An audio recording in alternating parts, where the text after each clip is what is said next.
रामैया डोसा की दुकान और रंगैया समोसा की दुकान लगाकर बाजार में एक दूसरे के सामने कई साल से दुकान लगाकर चला रहे हैं। अब इन दोनों की एक दूसरे के साथ बिल्कुल नहीं जमती। रंगैया को हमेशा जलन होती थी कि रामैया उससे ज्यादा कमा रहा है।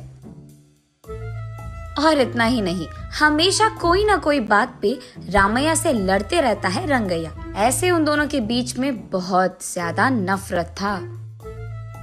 एक दिन शहर में पढ़ रहे रामैया का बेटा रमेश घर आता है। अगले दिन वो अपने पिता के बाजार में लगी दुकान के पास आता है। वहाँ चल रही व्यापार को देख रमेश अपने पिता से ऐसे कहता है, पापा, आप हमारे दुकान में ज्यादा ग्राहक लाकर ज्यादा पैसा कमाने के मार्ग नहीं सोचते हो क्या? अब जितना मेरा सोच है उसी में चल रहा है बेटा। जितना भी मेहनत करूं वही कमाई मिल रही है। पापा, मेहनत से नहीं, चालाकी से कमाए जाते हैं पैसे। शहर में इसी डोसा को दुगने दाम में बेचते हैं, पता है आपको? अब शहर के दाम में यहाँ कैसे बेचेंगे बेटा? अगर दाम बढ़ा भी देना तो कोई भी खाने नहीं आएगा। पापा, मैं ये नहीं कह रहा हूँ कि शहर के दामों में यहाँ बेचे, बल्कि ये कह रहा हूँ कि ऐसा कुछ करे कि शहर का लाभ हमें यहाँ मिले। तुम्हारा इरादा मुझे समझ में नहीं आ रहा बेटा, थोड़ा समझा दो। आपको समझाना नहीं, करके दिखाऊंगा, ऐसे कहता है रमेश। रामैया देखते ही रहता है कि रमेश कह क्या रहा है। और इतने में रमेश उनके दुकान के बाहर एक बोर्ड डालता है। उस पे लिखता है कि हमारे दुकान में जो भी ये स्पेशल डोसा खाएगा उसको 10 साधारण डोसा फ्री में मिलेंगे, और जो भी डोसा आप खाओगे उसके भी पैसे नहीं देने पड़ेंगे। पर अगर स्पेशल डोसा खा नहीं पाए तो 10 डोसा का पैसे देना होगा, ऐसे लिख देता है। बोर्ड पे जो लिखा उसने वही बाजार में जोर से चिल्लाकर सबको सुनाता है। ये सुनकर बहुत लोग खुशी के मारे उनके दुकान पहुंच जाते हैं स्पेशल डोसा खाने। स्पेशल डोसा खाने के लिए मैं तैयार हूँ। नहीं नहीं, मैं तैयार हूँ। ऐसे सभी आपस में बहस करते हैं। तब रमेश उनके दुकान के बगल में एक बड़ा सा टेबल और चेयर लगाकर जो भी इस प्रतियोगिता में शामिल होना चाहते हैं उनको एक के बाद एक इस कुर्सी पे बैठना होगा, ऐसे कहता है। उसके बाद ठीक उस टेबल के जितना बड़ा डोसा वो बनाकर वहाँ लाता है और उस कुर्सी में बैठे आदमी के सामने पेश करता है। वहाँ मौजूद सारे लोग यही सोचते रहते हैं कि वो आदमी उस डोसा को खा पाएगा कि नहीं। आधा डोसा खाकर वो आदमी, मुझसे अब और नहीं होगा, ऐसे कहकर हार मानकर वो 10 डोसा के पैसे देकर वहाँ से चले जाता है। ऐसे ही एक के बाद एक स्पेशल डोसा खाने की कोशिश करके हार मानकर वहाँ से पैसे देकर चले जाते हैं। ये सब ठीक सामने से देख रहा रंगैया अपने आप में सोचने लगता है कि एक स्पेशल डोसा बनाने के लिए कितने पैसे लगते हैं। उसे पता था कि एक स्पेशल डोसा बनाने के लिए 3 डोसा लगते हैं, लेकिन बाकी 7 डोसा के पैसे तो लाभ में आ गए।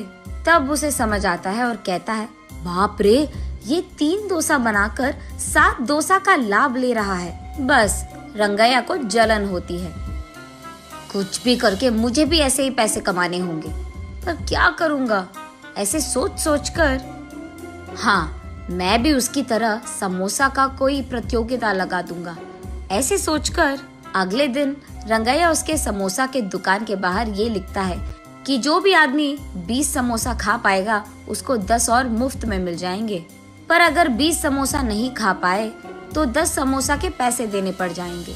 और यही बात चिल्ला चिल्ला कर बाजार में सबको बताता है। ये सुनकर बहुत सारे लोग रंगैया के दुकान आते हैं प्रतियोगिता में शामिल होने।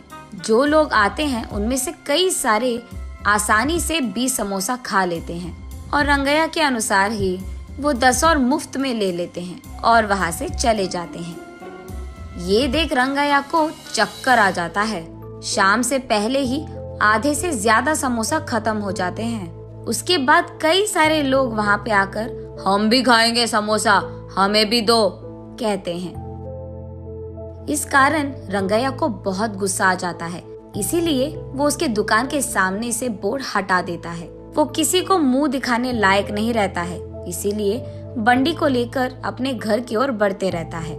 आज तो मैं 1 भी रुपए नहीं कमाया और उल्टा जो भी समोसे थे वो भी बेच दिया मुफ्त में। उसे चक्कर आकर वो नीचे गिर जाता है। आंखें खोलने पर रंगैया एक अस्पताल के बेड पर रहता है। उसके बगल में उसकी बीवी रहती है। मुझे क्या हुआ, मैं कहाँ हूँ? ऐसे पूछता है रंगैया। आपको चक्कर आकर नीचे गिर गए थे, कोई अजनबी आपको यहाँ छोड़ गया, ऐसे कहती है रंगैया की पत्नी।